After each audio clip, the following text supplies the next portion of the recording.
निर्भया बस कल्याणी, निर्भया बस कल्याणी, पुत्रं पालय सुव्रते, न ते भयं विशालाक्षी, कर्तव्यम शत्रु संभव।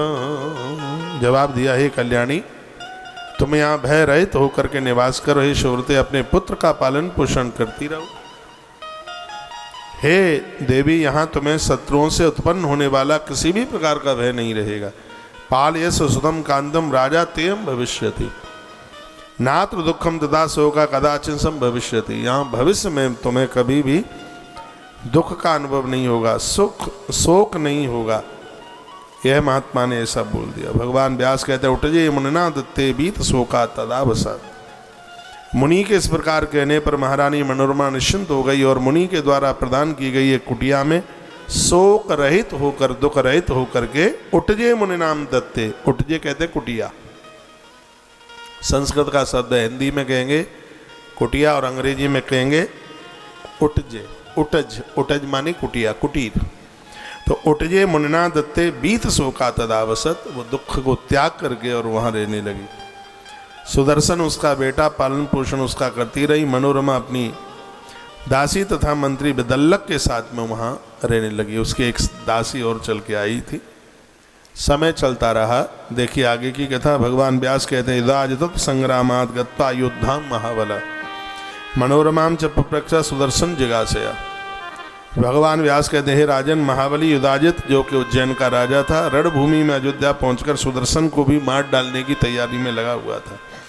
लोगों से पूछ रहा था कि मनोरमा का बेटा सुदर्शन कहाँ है। सेवकान प्रेष्यामा स क्व गति मुहुर्वदन शुभेद नेत दोहोत्रम स्थापयामा शासन। मनोरमा कहाँ चली गई ऐसा बार बार कहता हुआ उस सेवकों को इधर उधर भेजने लगा। तत्पश्चात किसी शुभ दिन में उसने अपने देवते, जिसका नाम शत्रुजित था, उसको अयोध्या का राजा बना दिया। अपने कार्य में वो सफल हो गया और उसने राजा बना दिया। लेकिन इतने पर भी उसको शांति नहीं थी। वह सोच रहा था कि मनोरमा के पुत्र सुदर्शन को मार करके और एक टक राज्य, निष्कंटक राज्य और मेरा देवता करता रहेगा।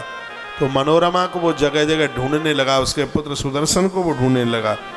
हे कुरुनंदन, हे जन्मेजय, उस समय शंख भेरी के निनाद तथा तुरियों की ध्वनियों के साथ पूरे नगर में उत्सव मनाया गया जब उसका देवता गद्दी का मालिक बना। विप्राणाम वेद पाठैश वंदनाम स्तुति विस्तदा अयोध्या मद सोभिषा या जया शब्द सुमंगल। ब्राह्मणों के द्वारा वेद पाठ, बंदी जनों के द्वारा स्तुतिगढ़, मंगलकारी जय जय घोष अयोध्या नगरी को प्रफुल्लित कर रहे थे। तत्पश्चात हृष्ट पुष्ट जनों से भरी पूरी और स्तुतियों द्वारा वाद्यों की ध्वनि से अयोध्या आनंद मना रही थी। नरेश के अभिषिक्त होने पर नवीनपुरी की भांति अयोध्या को सजाया गया था। उस नगरी में जो भी कोई सज्जन लोग थे,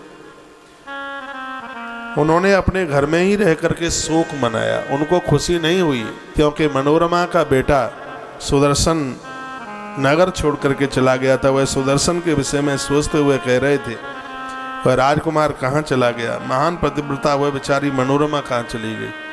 अच्छे लोगों के लिए दुनिया रोती है, अच्छे लोगों के लिए सबकी आंख में आंसू होते हैं। दुख मना रहे थे अपने अपने घर में बैठ करके।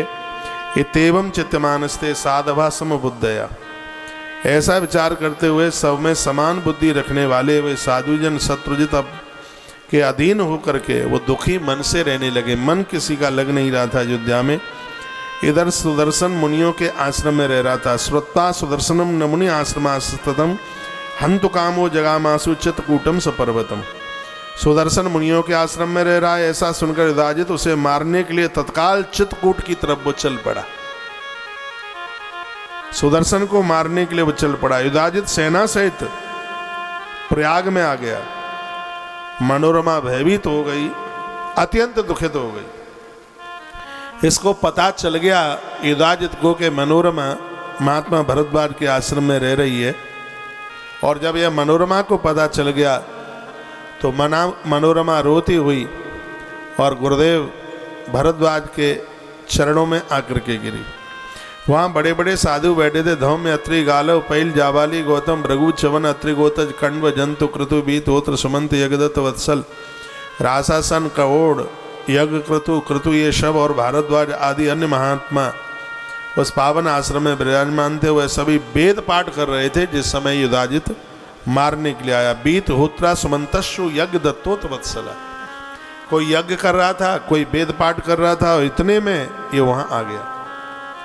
तो उस समय वह मनोरमा रोती हुई उन महात्माओं को कहने लगी, हे गुरुदेव मेरी रक्षा कीजिए, मुझे ऐसा लगता है कि वो दुष्ट आ गया है और आज हमें मार डालेगा। हम अपने प्राणों की भीख मांगते हैं, कैसे भी हमारी रक्षा कीजिए, कैसे भी हमारी रक्षा कीजिए।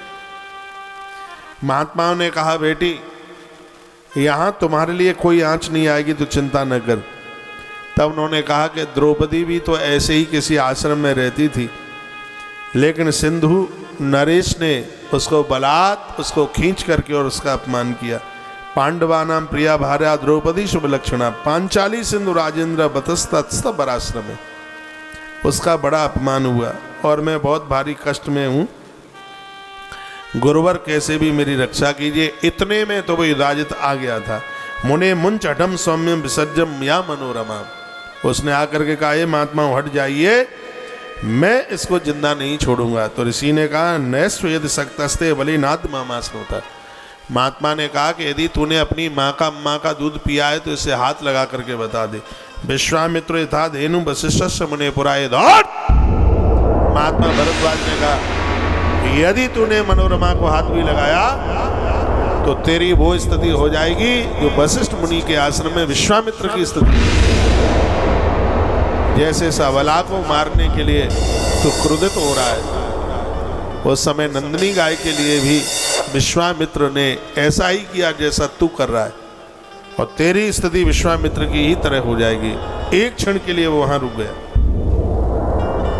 भगवान व्यास कहते हैं, राजन भरद्वाज मुनि का वचन सुनकर राजा युधाजित अपने प्रधान अमात्य को बुलाकर बड़ी सावधानी पूर्वक पूछने लगा कि विश्वामित्र के साथ क्या हुआ, उसके बारे में थोड़ा मुझे बताओगे। तो कहा, पुरा गादी सुता श्रीमान विश्वामित्र तुष्प्रता विचरण नपश्रेष्ठो वशिष्ठा अम्य आगता। बहुत पुराने समय की बात है, गादी का बेटे हुआ था जिसका नाम था विश्वामित्र। विश्वामित्र जी अपनी 1 लाख सेना के साथ वन में विचरण कर रहे थे। नदी के किनारे चल करके आए और वहां उन्होंने कोई आश्रम देखा, वो गुरुदेव वशिष्ठ मुनि का आश्रम था। श्री विश्वामित्र जी, श्री विश्वामित्र जी उस आश्रम में चल करके आए। गुरुदेव वशिष्ठ ने बड़ा आदर किया, मान किया। दोपहर का समय था और कहा, राजन, उस समय विश्वामित्र तो महात्मा कहाँ राजा ही थे, क्षत्रिय राजा थे। गुरुदेव वशिष्ठ ने कहा कि आज तुम भोजन, दोपहर का भोजन यहीं कर लेना। स्नान करने के लिए विश्वामित्र चले गए और अपने एक दूत को भेजा के जाकर के देखो महात्मा के आश्रम में कोई व्यवस्था है क्या। इधर यह हुआ कि माँ नंदिनी ने, गैया रहती है यहाँ नंदिनी, माता नंदिनी ने सोने के भवन बना के तैयार कर दिए। इतनी अद्भुत रसोई माँ नंदिनी के देह से प्रकट होने वाली देवियाँ, और उन्होंने अद्भुत रसोई को तैयार कर दिया। वह अमात्य आकर के देखा उसने, और जाकर के उसने श्री विश्वामित्र जी को कह दिया, कहा कि लगता है कि वहाँ तो बहुत बड़ी कोई माया है, सोने के कंचन महल तैयार हो गए और वहाँ पर लाखों स्त्रियाँ भोजन बना रही हैं। श्री विश्वामित्र ने कहा कि ऐसा नहीं हो सकता। बिल्कुल ऐसा ही हुआ है। श्री विश्वामित्र जी ने आकर के खुद देखा। वशिष्ठ को पूछा कि यह बताइए कि तुम कोई जादूगर हो, चमत्कारी हो, ये बताइए सब कैसे तैयार हुआ। तो कहा कि नंदिनी या सतम सर्वम भक्षा भुक्षाधिकम चयत, मेरे पास मेरी नंदिनी गौ माता है। ये जो भी कुछ दिखाई दे रहा है वो सब गौ माता ने किया है, गौ माता की कृपा है। तो याचे नंदिनी राजा वशिष्ठ मुनि सत्तमा, भगवान व्यास सुना रहे हैं, गुरुदेव वशिष्ठ से राजा विश्वामित्र ने उस नंदिनी को मांगा। कहा कि इसके बदले में 10 गैया ले लो, ये नंदिनी दे दो। ऐसी गैया मैंने अभी तक देखी नहीं कि जिस गाय ने इतना सब कुछ बना के तैयार कर दिया। वशिष्ठ जी ने कहा कि नहीं दे सकता मैं। कहा 100 गैया ले लो एक के बदले। कहा नहीं ले पाऊंगा। 1000 गैया ले लो। कहा नहीं ले पाऊंगा। 1,00,000 गैया ले लो। आखिर में विश्वामित्र जी ने कहा कि धरती पर जितनी भी गाय है वो सब तुम्हें दे दूंगा, उसके बदले तुम एक नंदिनी मुझे दे दो। ये कथा विश्वामित्र और वशिष्ठ के ही लिए नहीं, ये कथा हमारे और आपके लिए। इस नंदिनी माँ की कृपा से ही गुरुदेव वशिष्ठ परमात्मा के गुरु बने।